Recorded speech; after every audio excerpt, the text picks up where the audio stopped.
Hello everyone, welcome to Scientific Beauty with Jade. My name is Jade, so if you are new here, welcome and all that good stuff.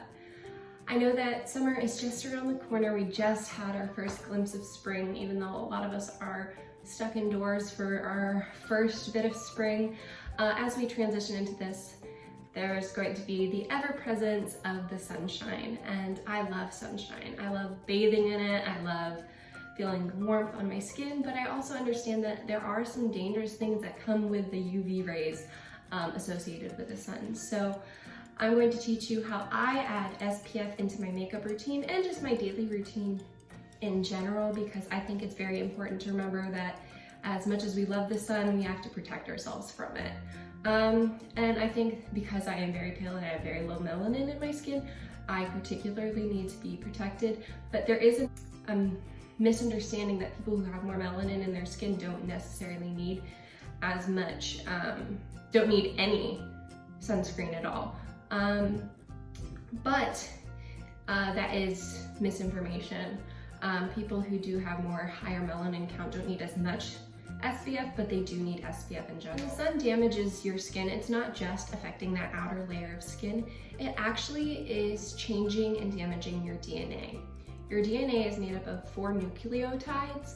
There's guanine, adenine, cytosine, and then thymine. What happens is those 4 building blocks, if you will, are uniquely sequenced for every single person, and they connect in different ways. But when the sun comes in and damages that DNA, makes 2 thymine molecules connect together, which is then replicated and then made and then replicated again, and that is what causes skin cancer. So it's really not something you want to mess around with. That's why I personally don't go to tanning beds. I don't tan at all, actually, because I once got a really bad burn on my face. I decided to go 8 hours without putting on any additional sunscreen when I was at the lake when I was around 11. I got 2nd-degree burns all over my face, so I am at risk of getting skin cancer on my face. I actually have, we're gonna get real close here.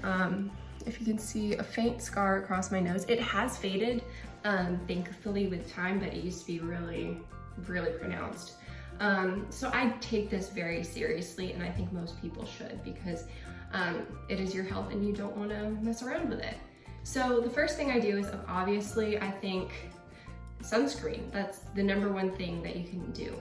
I've tried, back in a few videos ago, I did try mixing sunscreen in my foundations, and I found that that did not work very well. I've been doing a few experiments just to see kind of what works. What I find does work is putting on a face sunscreen. I personally always use Neutrogena's sunscreen. It just is what works well with my face. It doesn't have the overly sunscreen smell, which I appreciate because I don't always want to smell like I'm going to the beach. And I do wear sunscreen pretty much every day if I'm going outside for an extended period of time. So I typically use this. I even use their face and body stick as well. I find that this works better with your makeup than this. This just kind of has a thinner consistency, which is good and all. It's good to just have it like sink right into your skin. It does not leave a greasy feel, and this is not sponsored. Obviously, no one really wants to sponsor me. I don't care. I'm just telling you my straight opinion. I've tried so many different sunscreens. I worked as a camp counselor for a while, so I was outside for 8 hours of the day in the 90-degree weather. So I was very, very vigilant about my sunscreen. So I've tried pretty much everyone, and these are the ones that I find work best for my skin. It doesn't cause any excess breakouts. It's really not greasy, and it doesn't smell or make my eyes water. I personally think that the body stick is best when you're putting makeup on over it. You just have to let it sink in for a little bit. I'm gonna put some on right now. I'm not going outside today because we're all quarantined. Okay. I like it. It doesn't do anything really. It does make my skin red as I'm dragging it along, but my skin gets red if I poke it, so don't be alarmed, it will go down. Then you just rub it in with clean hands, wash your hands. And I feel that it doesn't leave any greasy residue once it sinks in. It doesn't make, if I put my primer on after this, it's not going to budge my makeup. It's just gonna leave a nice little, it's actually good for your makeup, I think, because similar to that in primer, it has a thicker base, so it does kind of fill my pores in a little bit, but I still use my primer in between this and my makeup. Another option that you can go for is using a foundation that has sunscreen in it. This one has SPF 15. That's not really high enough for me, so I do add this with this. If I'm not gonna be out for a long time, so say if I'm just walking from my car into my classroom or into church or work, then I'll just go with this. I don't need 70 SPF for just staying inside all day. But this is an option for someone who has more melanin in their skin and doesn't need a full 70 SPF. Actually, 70 is very high. You don't need that much. I typically just go higher just in case.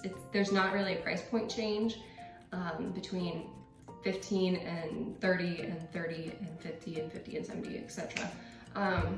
So I typically just go for the highest because it's better safe than sorry. I know people have been arguing that point for a long time, but I don't know, I'd just rather be safe than sorry.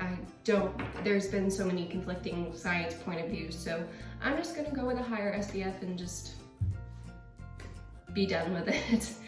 Now I put sunscreen on my face every day. I don't always put sunscreen on my arms, my neck, which is something I am actually actively working on because I think that it's very important to put sunscreen on every basis. I do typically wear higher necked clothing, so I don't need to put it on my chest or my shoulders. But as soon as summer comes around, it's gonna be back to t-shirts and tank tops. So I'm going to have to start being vigilant in that. So I hope everyone is having a wonderful quarantine. It gives us a chance to sit down and talk about these kind of things and makes time for videos like this. I hope that you are all having a wonderful time and that you are all staying healthy. Wash your hands, don't touch your face, and please maintain the 6-foot social distancing as you can and stay home as you're able. I hope you are all having a wonderful week and that you are excited for summer like I am. Just know that you are fearfully and wonderfully made. God loves you and I love you too.